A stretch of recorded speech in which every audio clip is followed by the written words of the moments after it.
Friends, these are the days of ChatGPT. While some believe it to be elixir for all the ills that we have, others believe it could spell disaster. That said, every technology has a flip side. Can we use it to enhance teaching learning in our universities? Does it have something for every learner, every educator, and every researcher? What is it that it cannot do? These are some of the important questions that I'll try and answer today. I hope you will be wiser at the end of the presentation. But first, let me explain what is ChatGPT. ChatGPT is an advanced artificial intelligence language model developed by OpenAI based on the GPT or generative pre-trained transformer architecture, and ChatGPT is basically designed to understand and generate human-like text. It can answer questions, carry on conversations, write essays for you, summarize information, assist in coding, translate languages, and much more, making it a powerful tool for both personal and professional use. Now, ChatGPT works by analyzing vast amounts of text data and learning patterns in language. When a user types a question or prompt, the model predicts the most relevant and coherent response based on its training. It doesn't think or know in the human sense, but it generates answers that often feel natural and informative. It has no consciousness or personal opinions. Instead, it reflects the information and perspectives it has been trained, or up to a specific cutoff date. One of the key strengths of ChatGPT is its versatility. It can help students with homework, support writers with content ideas, assist developers, with writing code, and even simulate conversations for training purposes. Businesses use it for customer support, content generation, and automation.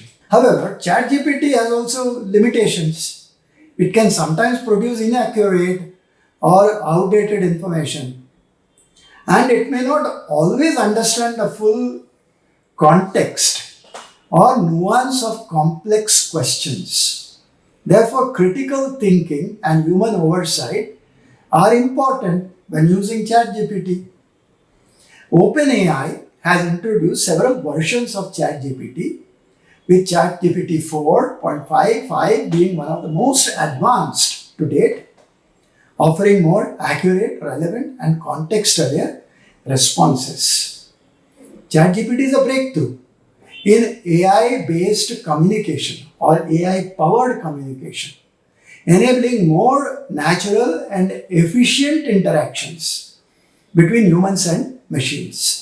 As it continues to evolve, it holds great potential to support learning, creativity, productivity, and innovation across several fields. Friends, having explained what ChatGPT is, let's see what it does for us, especially in education.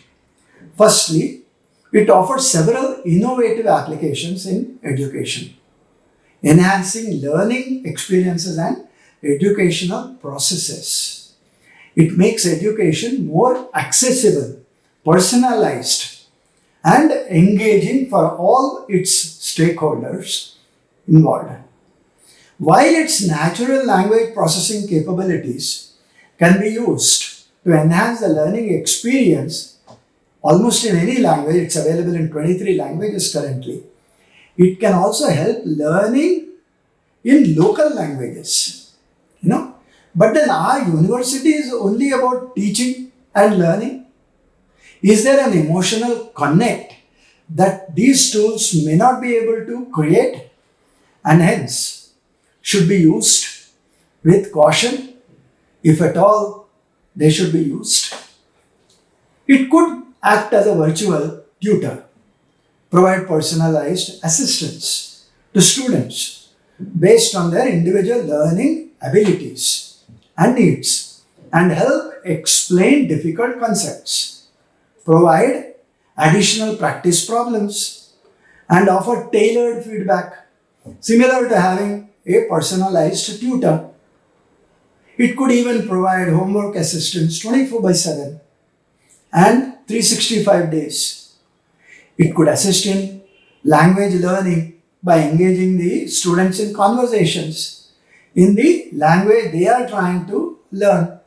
But it could correct grammar, it could suggest vocabulary and provide cultural context, enhancing both written and spoken language skills. The interactive simulations and role-playing scenarios that it creates can help students understand historical events, scientific processes, and even complex ideas and systems. Can it also help in preparing for examinations? Probably yes. For it can generate practice questions, summarize key concepts, and explain answers in a very lucid fashion.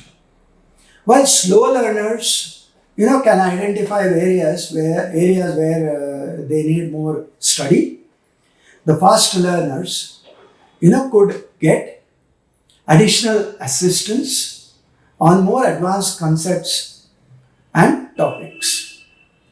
All that is for the students. What about the teachers and researchers? While teachers can use it to generate educational content, such as lessons, plan quizzes, and interactive activities, researchers too can find relevant information, summarize research papers, and even generate hypotheses, making research more efficient. However, what must be remembered is that it cannot conduct original research or create genuinely original content. Whereas in online or blended learning environments, ChatGPT can facilitate discussions by moderating forums, posing thought-provoking questions, and ensuring that conversations stay on topic and are productive. However, it cannot help create original thinking, while it can assist in maintaining effective communication between parents, teachers, students by providing updates on the students' progress, answering common questions, and scheduling meetings. It cannot provide emotional support. While ChatGPT offers many innovative applications in education, there are several limitations and areas where it cannot fully replace human interaction or expertise. For a start, it cannot provide the emotional and social support that a human teacher or counselor can offer, and lacks the ability to understand and respond to complex human emotions in a nuanced and empathetic manner. It cannot fully grasp complex critical thinking and creativity often required in understanding logic. It cannot provide practical skills and hands-on learning, and such as lab experiments, art projects, or physical education. It doesn't possess a sense of ethics or morals. It cannot make ethical decisions either or provide moral guidance, which are crucial aspects of education and personal development.